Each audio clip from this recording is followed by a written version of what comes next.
तो अमेरिका से प्रत्यर्पण कर दिया गया है। भारत आ चुका है तहव्वुर राणा। एनआईए ने कोर्ट में पेश किया। पटियाला हाउस कोर्ट की तरफ से 18 दिन की रिमांड पर भेज दिया गया है और अब एनआईए पूरी तरीके से तैयार हो गई है। पूछताछ के लिए एक लंबी फेहरिस्त तैयार की गई है। लेकिन ये सब कुछ हुआ कैसे? देखिए, लगभग 13 फरवरी की अगर मैं बात करूं और लगभग 6 साल पुरानी अगर बात करूं तो वहां से ये शुरुआत होती है, जहां बीजेपी सरकार की तरफ से ये मांग की जाती है कि 2008 का जो मास्टरमाइंड था उसे भारत को प्रत्यर्पित कर दिया जाए।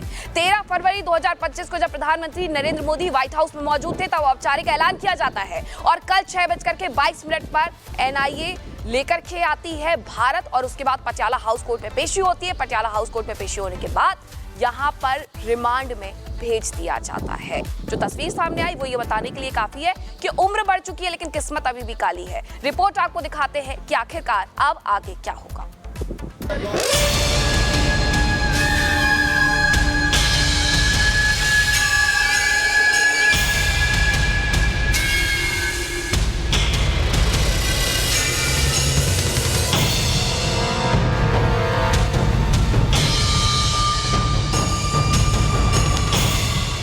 वो एनआईए का जो दफ्तर है वहां पर तहव्वुर राणा जो है वो दाखिल हो रहा है। 18 दिन की पुलिस कस्टडी जो है वो तहव्वुर राणा की मिली है और सुरक्षा घेरा और गाड़ियों का काफिला।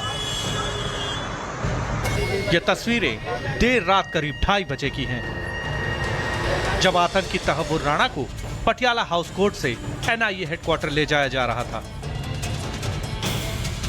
देश की मीडिया 26/11 के गुनहगार के पीछे पड़ी थी, क्योंकि पूरा देश राणा के खिलाफ कानूनी कार्रवाई की जानकारी के इंतजार में था, जिसकी सुनवाई पटियाला हाउस कोर्ट में कई घंटे तक चली। तभी करीब 2:10 पर बड़ी खबर आई। खबर एनआईए को मिली तहव्वुर राणा की कस्टडी की थी। पटियाला हाउस कोर्ट ने राणा को 18 दिन की एनआईए कस्टडी में भेजने का आदेश दिया।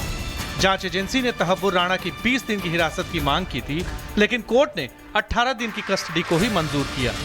इसके बाद कड़ी सुरक्षा में तहव्वुर राणा को कोर्ट से एनआईए मुख्यालय ले जाया गया और अब वो एनआईए का जो दफ्तर है वहां पर तहव्वुर राणा जो है वो दाखिल हो रहा है। 18 दिन की पुलिस कस्टडी जो है वो तहव्वुर राणा की मिली है और एनआईए की टीम प्रॉपर सिक्योरिटी के साथ तहव्वुर राणा को अब एनआईए दफ्तर लेकर पहुंची और तस्वीरें मैं आपको दिखा रहा हूं। जो तहव्वुर राणा को लेकर मार्क्समैन की स्पेशलाइज्ड गाड़ी थी, बुलेट प्रूफ गाड़ी थी, वो इस समय एनआईए हेडक्वार्टर में दाखिल हो चुकी है।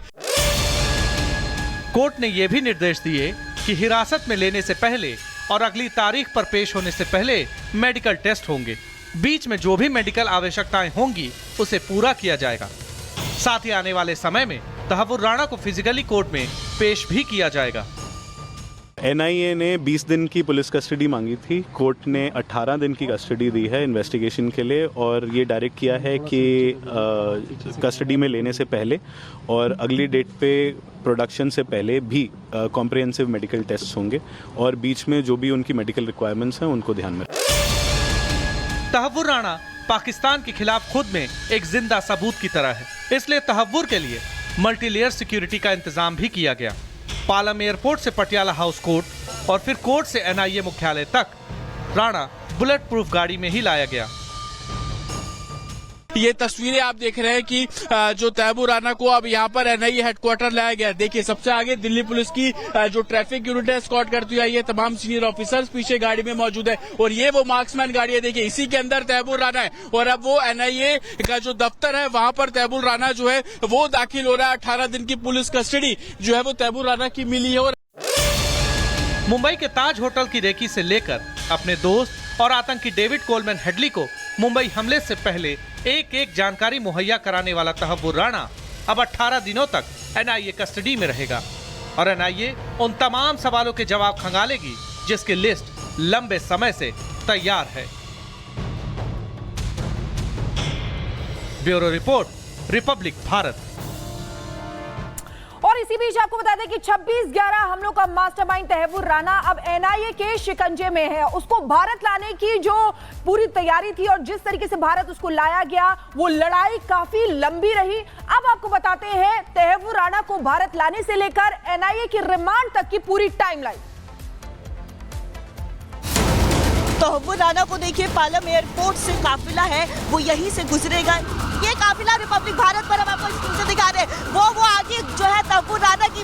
नहीं है। अब काफिला आ चुका है, वो कैवलकेड पूरा आ चुका है। सबसे पहली तस्वीरें रिपब्लिक भारत पर आपको दिखा रहे हैं। इसके अंदर तहव्वुर राणा मौजूद है। ये एनआईए का मुख्यालय है। तमाम जो फोर्सेस है राउंड मार्च कर रहे हैं। एनआईए का जो दफ्तर है वहां पर तहव्वुर राणा जो है वो दाखिल हो रहा है। 18 दिन की पुलिस कस्टडी जो है वो तहव्वुर राणा की मिली। तहव्वुर राणा अब एनआईए की शिकंजे में है, लेकिन इसके पीछे सालों की मेहनत है और मोदी सरकार की कूटनीति है, जिससे 26/11 के गुनहगार राणा को भारत की धरती पर लाया जा सका है। समय शाम 6:22। तहव्वुर राणा का प्लेन लैंड होता है। समय 6:30। आतंकी प्लेन से बाहर आता है। समय 6:40। एनआईए ने यूएपीए के तहत राणा को गिरफ्तार किया। समय 6:45। राणा का मेडिकल करवाया गया। समय 10:20। कोर्ट के लिए एनआईए की टीम निकलती है। समय 10:36। पटियाला हाउस कोर्ट में राणा को लाया जाता है। समय 2:10। एनआईए को 18 दिन की रिमांड सौंपी जाती है। समय 2:25। राणा को एनआईए हेडक्वार्टर के लिए रवाना किया जाता है। तहव्वुर राणा को भारत की धरती पर उतारने से लेकर कोर्ट में पेशी और एनआईए को मिले 18 दिन की रिमांड, यही टाइमलाइन है। इसी समय के साथ उसका काल शुरू हो चुका है और उसके गुनाहों की किताब पूरी तरह से खुलने वाली है।